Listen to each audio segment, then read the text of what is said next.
আমি একজন বিপর্যস্ত পিতা। আমার এক মেয়ে অষ্টম শ্রেণীতে পড়া অবস্থায় গোপনে একজনের সাথে অবৈধ সম্পর্কে জড়িয়ে পড়ে। এতে সে বেবি কনসিভ করে ফেলে। লোকলজ্জার ভয়ে আমি গোপনে তার অ্যাবর্শন করাই। এখন সে এবং আমার বাবা মা সবাই অত্যন্ত লজ্জিত এবং অনুতপ্ত। আল্লাহর কাছে খাঁটি মনে তওবা করেছি, আমরা যেন শাস্তি পবিত্র করতে চাই, যেন সে আখিরাতে আল্লাহর পাকড়াও থেকে বেঁচে যায়। এ বিষয়ে ইসলামী দৃষ্টিভঙ্গি আপনার কাছে জানতে চাই। নামাজে সালাম ফিরানোর সময় পাশে থাকা আয়নার দিকে চোখ গেলে কি গুনাহ হবে?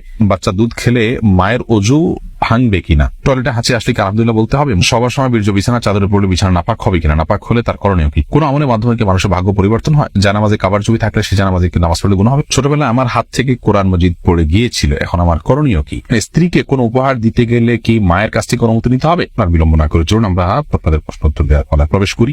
শোভন আহমেদ আপনি লিখেছেন, সবার সময় বীর্য বিছানা চাদরে পড়লে বিছানা নাপাক হবে কিনা? নাপাক হলে তার করণীয় কি? যদি এটাকে খুঁটিয়ে উঠাতে পারেন তাতেও পাক হবে, আর ধুয়ে ফেলতে পারে সেটা উত্তম। অন্তত ওই জায়গাটা শুধু ধুয়ে ফেললে কিন্তু পাক হয়ে যাবে, পুরো বিছানা না ধুলেও চলবে। ফারুক হোসেন আপনি লিখেছেন, স্ত্রীকে কোন উপহার দিতে গেলে কি মায়ের কাছ থেকে অনুমতি নিতে হবে? না, মায়ের কাছে নিতে হবে না। তবে যদি মা জানলে খুশি হন, কোনো অসুবিধা না হয়, তাহলে সেক্ষেত্রে জানানো ভালো। আর যদি জানলে অসুবিধা হয় বরং তখন সেক্ষেত্রে না জানানোই উত্তম। জানামাজে কাবার ছবি থাকলে সে জানামাজে নামাজ পড়লে গুনাহ হবে? আমাদের ভিডিও আছে, দেখে নিবেন। গুনাহ হবে না, নামাজ হয়ে যাবে। কিন্তু কাবার অসম্মান হয় সেরকম কিছু করবেন না, পায়ের নিচে পানো টানো, এবং এগুলো অ্যাভয়েড করতে পারলে ভালো। সলিড এবং ফ্রেশ কোনো কাপড় বা জানামাজের পর নামাজ পড়া উত্তম। কোন আমলের মাধ্যমে কি মানুষের ভাগ্য পরিবর্তন হয়? দোয়ার মাধ্যমে মানুষের ভাগ্য পরিবর্তন হয়। কিছু ভাগ্য আছে যেগুলো চেঞ্জেবল, পরিবর্তন হওয়ার মতো সুযোগ আছে, সেগুলো দোয়ার মাধ্যমে পরিবর্তন হতে পারে।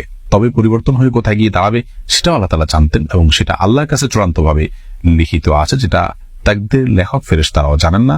ইবনে তাইমিয়া রাহিমাহুল্লাহর একটি গুরুত্বপূর্ণ হাদিসের ব্যাখ্যা এবং হাদিস উপস্থাপনের মাধ্যমে আমরা এটা বুঝতে পারি। মৃধা মানিক লিখেছেন, সবাসের পর বিছানার চাদর পরিবর্তন না করে ওই বিছানার চাদরের উপরে জানামাজ দিয়ে নামাজ পড়া যাবে কিনা? সবাসের পর বিছানার চাদর পরিবর্তন না করে, জি। যদি নাপাক পড়ে থাকে তাহলে সেটা পাক করার তো ভেরি ইজি। ওই জায়গাটা ধুয়ে ফেললে পাক হয়ে যাবে, বা খোঁচায় উঠে ফেললেও পাক হয়ে যাবে, বা বিছানার অন্য পাশে দাঁড়িয়ে আপনি নামাজ পড়তে পারেন। আর জানামাজ বিছানায় নামাজ পড়লে নামাজ হবে, কোনো অসুবিধা নেই। ছোটবেলায় আমার হাত থেকে কোরআন মজিদ পড়ে গিয়েছিল, এখন আমার করণীয় কি? কোরআন মজিদ হাত থেকে পড়ে গেলে তার জন্য বিশেষ কোনো করণীয় নেই। আমরা অনেকে মনে করি যে এর জন্য এত কেজি ওজন, এত কেজি আপনার লবণ বা এত কেজি চাউল এগুলো আল্লাহ দান টান করতে হয়। এগুলো কেউ বা কারা বানিয়েছেন মানুষ যাতে এই ধরনের ভুলভাল কাজ না করে বা অসতর্ক না হয় সেজন্য। মূলত কোরআনে কারীম যখন ধরবো আমরা সেটাকে খুব ভালোভাবে দৃঢ়তার সাথে ধরবো, যাতে করে অসাবধানতা বর্তমানে পড়ে না যায়।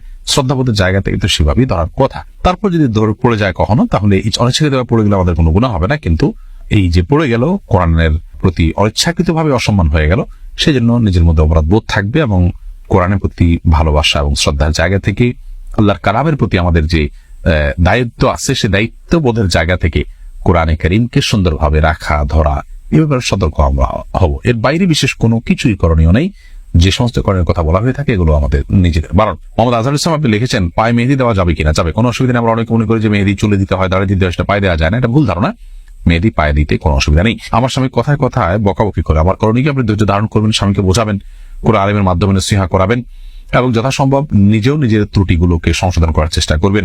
নীরব হোসেন লিখেছেন, ইবাদতে আগ্রহ হারিয়ে ফেলি, নামাজে নিয়মিত হতে পারি না, কিভাবে ইসলামের পথে আসবো, কি কি আমল করতে হবে?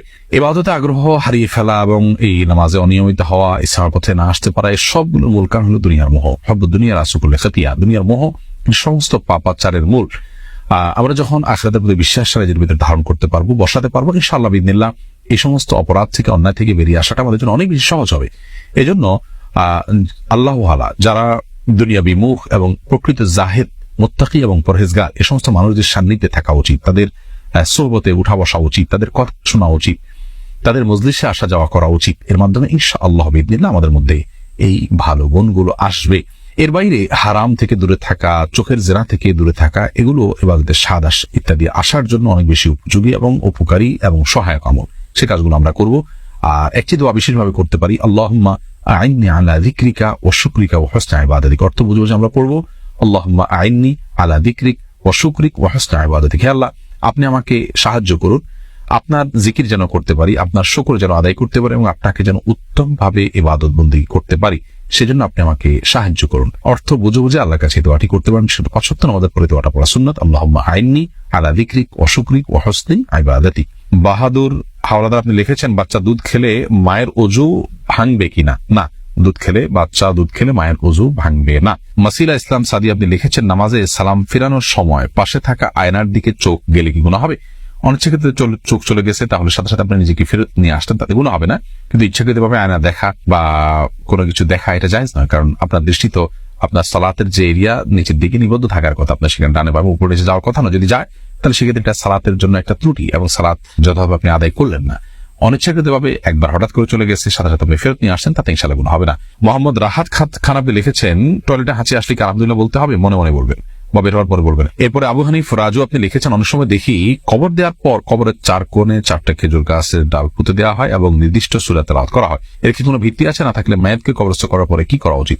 মাইয়াতকে কবরস্থ করার পর নবী করিম সাল্লাল্লাহু আলাইহি ওয়াসাল্লাম বলেছেন, উদউ লিআখিকুম ওয়াস্তাগফিরু লিআখিকুম ওয়াসাউলাহু তাসবিহ, অর্থাৎ তোমাদের ভাইয়ের জন্য তোমরা আল্লাহর কাছে ক্ষমা প্রার্থনা করো এবং তার জন্য দোয়া করো, সে যেন দুনিয়াতে যেরকম ঈমানের উপরে ছিল, মৃত্যুর পরও এখন মুনকার নাকিরের প্রশ্নের জবাবে যেন ঈমানের উপরে অটল অবিচল থাকতে পারে। তো সেজন্য আমাদের উচিত হলো, আমাদের কর্তব্য হলো ঈমানদার হিসাবে, ভাই হিসাবে, বোন হিসাবে কোন ব্যক্তির মৃত্যুর পর তার জন্য, মৃত্যুর পর দাফনের পর, জানাজার পর, দাফন করার পর, কবর দেওয়ার পর কিবলামুখী তার জন্য আল্লাহর কাছে দোয়া করে যে আল্লাহ আপনি তাকে মাফ করে দিন এবং তাকে অটল অবিচল রাখুন ঈমানের উপরে যেমন তিনি দুনিয়াতে ছিলেন।